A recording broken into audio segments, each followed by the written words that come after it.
A good night of Shabbos to everyone. Pashas Ki Sisa, Tafshin Pei Beis. We're in the month of Adar. It's appropriate to prepare ourselves for Purim. And this is Adar Rishon, and Purim is Adar Sheni, but preparations are necessary. So one of the things that Chassidus talks about is this idea of Amalek. What does Amalek spiritually mean? And there are various different explanations given in the Maimorim, the discourses, the Chassidic discourses of the Rabbeim with Lubavitch Rebbes. But one of the things that stand out in my mind from the previous Rebbe's Maimorim, and it's on the clips of our Shiurim 4 times a week, 7:45 till 8:15 every morning, Monday through Thursday, and on YouTube, etc., is the idea of kalkite, apathy. Amalek is gematria, its numerical equivalent to suffix, doubts. When Amalek raises doubts, it causes apathy. It causes kalkite. It causes a lack of enthusiasm and excitement.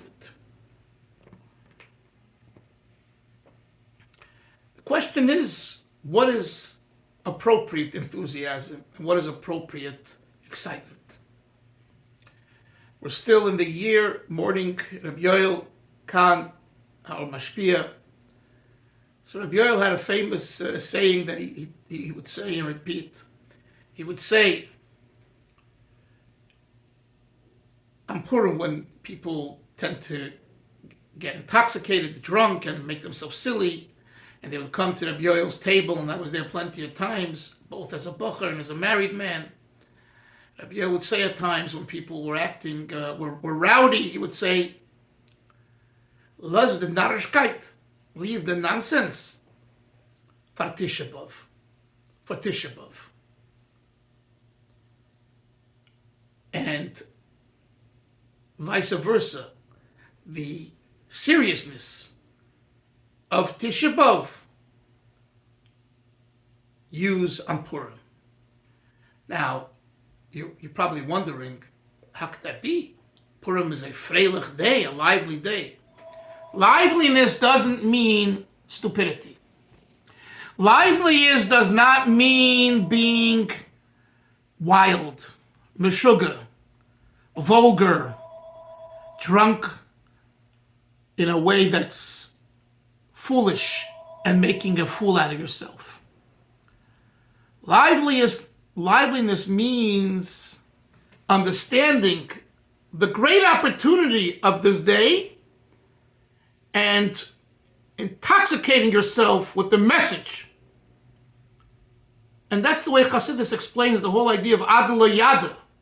We should drink so much on Purim that we don't know the difference between Baruch Mordechai or Haman and Baruch Mordechai, the difference between cursed be Haman and blessed be Mordechai, right? What does Chassidus explain? It's a state of mind that when you learn so much Torah and you learn so much Chassidus and you become one with it, you transcend. Come to a state of transcendence. So Reb Yoel was saying to the rowdy Bacharim and others, you want to make yourself foolish and silly, do it on Tisha B'Av. Because Tisha B'Av, many tend to become morbid and depressed, and they think the more they could cry, forcing themselves to cry, the more godly they are. Of course, if you cry naturally, that's holy, that's special.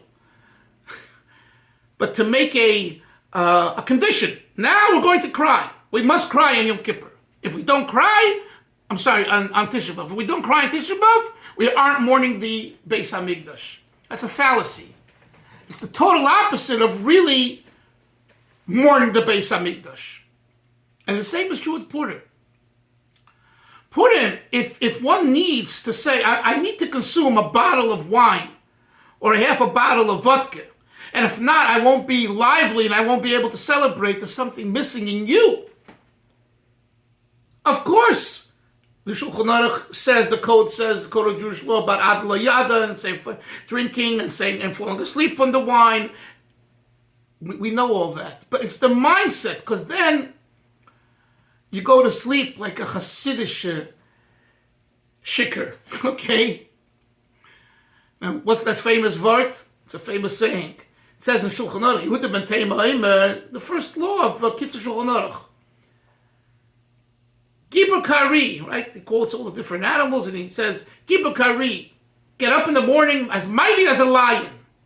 The famous word is, if you go to sleep like a lion, you'll get up like a lion. If you go to sleep like a horse, you ain't getting up like a lion. You're getting up like a horse, slumber and sleepy. It all depends on how you go to sleep. If you come into Purim like an intoxicated behemoth, and you're not sensitive, and you're not refined, and you're all full of only ego, then the outer trimmings of alcohol and partying and noise and everything else is not going to do it. It's just not going to do it. It'll just make you more ugly, and when you wake up when you become sober, you'll realize, oh, what a waste. Besides, you'll have a hangover for a few days that'll really mess you up.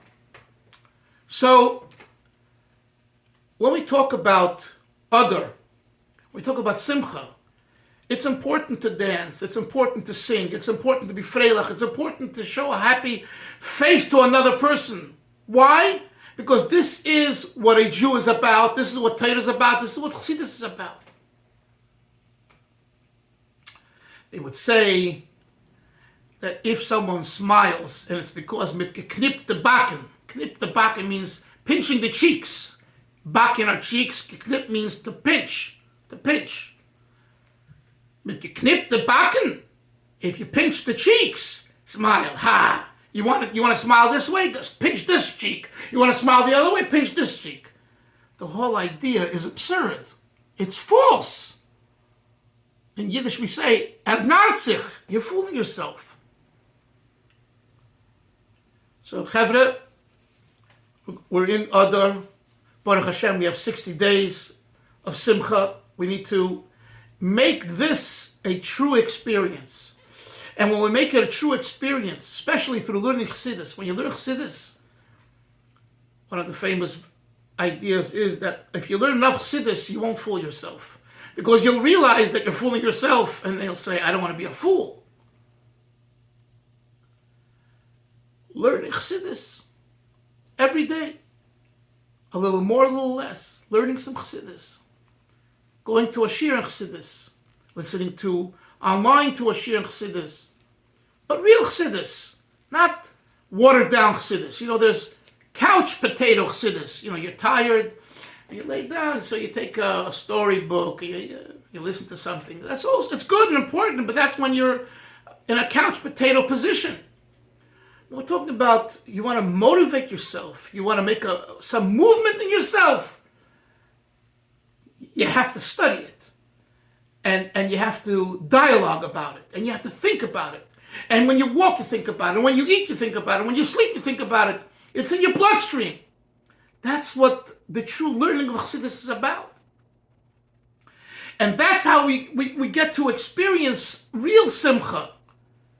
Real Simcha is not about a knippa the back and pinching the cheek. And real Simcha is not making yourself foolish.